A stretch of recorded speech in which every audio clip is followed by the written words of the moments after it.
What's up YouTube? Kristo here, and I've got another video for you. This is kind of a twist on a fairly popular series I've done. This is going to be 5 great scents in 10 minutes, but this time I'm going to be focusing on rose fragrances. I had a suggestion from a subscriber in my last 5 great niche scents in 10 minutes saying, why don't you focus on, something like a specific note or a specific occasion or season. I thought that was a great idea. So thank you for that. Here you go. Hopefully everybody likes it. I should say for the record, before I get started, these aren't necessarily my 5 favorite rose fragrances. They're just 5 that I really want to talk about without committing an entire review to them. So I've got my stopwatch set. Let's get started. So the first fragrance I'm going to be looking at is the different company's Rose Poivre. The first time I've tried this, I was really thrown by it. I hadn't really read much about it. It was just something I never really actually thought I would ever get my hands on. So the first time I tried it and I smelled it, I did think it was really beautiful. But then once I actually checked out the notes online, I was quite thrown because there's quite a few that I don't get and some that are not listed anywhere I've seen online. What threw me the most was the civet note. It's listed on numerous database sites and a lot of people claim to find it, and several people claim to be kind of offended by it as well, which is surprising because to me, I couldn't really pick up much, if any, of it. To me, this is actually a tea rose. And like I mentioned, it really threw me because I can't find any reference to there being tea or osmanthus or even like jasmine, something that can give kind of the aura of tea. So what I get out of this is just like a really watery tea rose with a little bit of piquancy from the pepper, and it is just so beautiful. If you are a die-hard rose fan like me, you want to invest a little bit of money. These are not cheap. I highly recommend checking out Rose Poivre from the different company. Now, I should mention as well, apparently there is a bit of stir about reformulations. I'm not really big into conspiracy theories and stuff, but this has been released in a lighter colored perfume. This one, as you can see, is kind of a reddish brown, and a lot of people are already saying, yeah, the new formulation is inferior. I haven't tried it. I would genuinely like to, but I'm sure it's still pretty good juice. So that's Rose Poivre from the different company. So my next fragrance that I'm going to be looking at is not just one of my favorite rose fragrances, but one of my favorite fragrances of all time. It is an absolute masterpiece in my opinion. This is Lumière Noire from Maison Francis Courdian Port Homme. And to me, this is just one of the classiest, most sophisticated fragrances I have ever smelled. It just reeks of class and sophistication, formal black tie event. Unfortunately, I don't get to wear it a lot. That's not exactly the kind of company I keep. But when I wear it, I go overboard because I genuinely love this. And it is very rare that I actually wear it out of the house. It's just so classy and sophisticated. It has rose, of course, in it. And it has Artemisia, which is a beautiful kind of exotic herbal note. And to top it off, another one of my favorite notes of all time, patchouli. Throw in the name Francis Courdian, and to me, this is just an absolute winner. Again, this is a bit pricey, but if you have the money to invest and you want something that is incredibly classy and sophisticated, I really highly recommend checking this out. It is one of the most beautiful masculine marketed fragrances I've ever smelled. Next scent. This is actually another rose fragrance that really threw me. And actually, the first time I tried it, I wasn't really big on it. My next scent is Serge Lutens Ce Majeste Le Rose. I actually ordered this blindly online, and I believe I ordered something, well, no, I definitely ordered something for myself. I don't remember what it was off the top of my head, but this was intentionally to be for my wife. And when it came in the mail, she's actually not a very big perfume head like I am.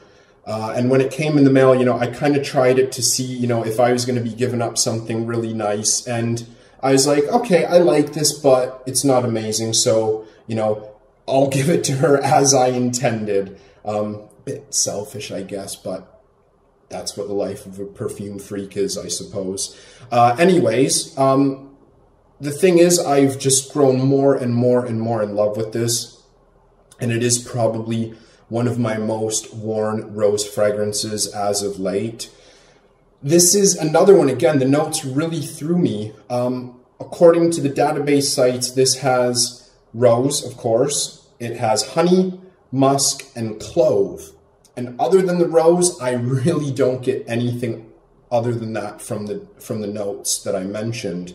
To me, this is not just rose petals, as is kind of what we usually think of when we think of a rose fragrance. This is the whole rose. The petals, the stem, and the leaves. It is so green and so fresh and crisp.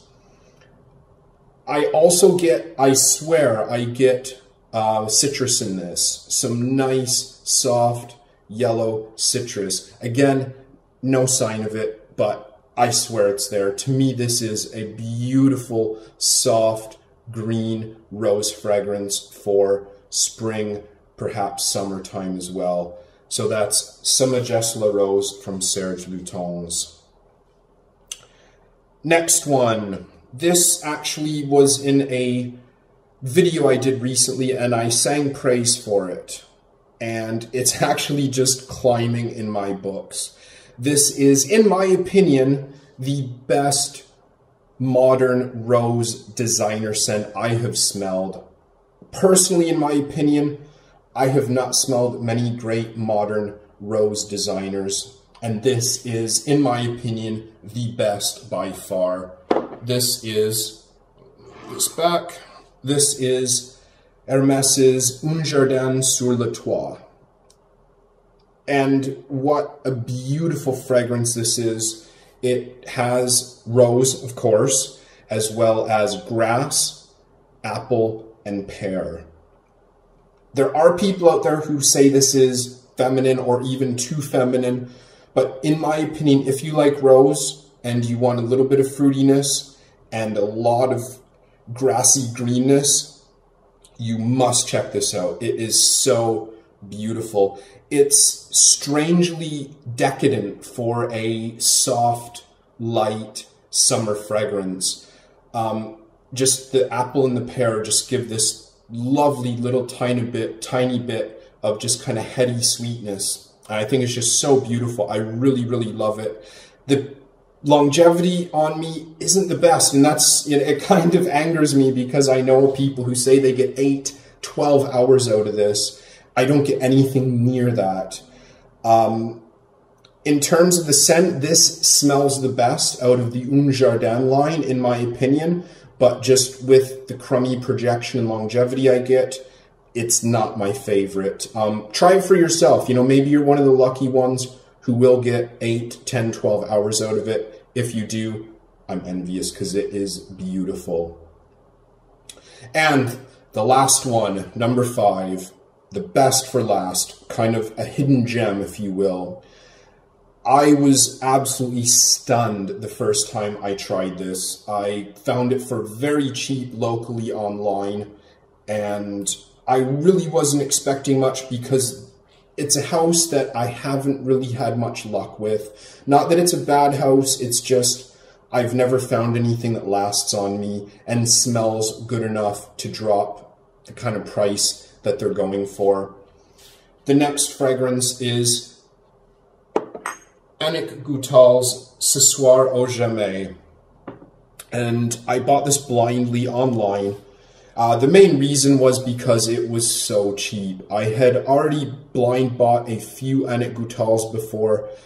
They smelled okay, but they just didn't last, and I didn't find them to be anything particularly amazing. This, however, though, wow, I was stunned.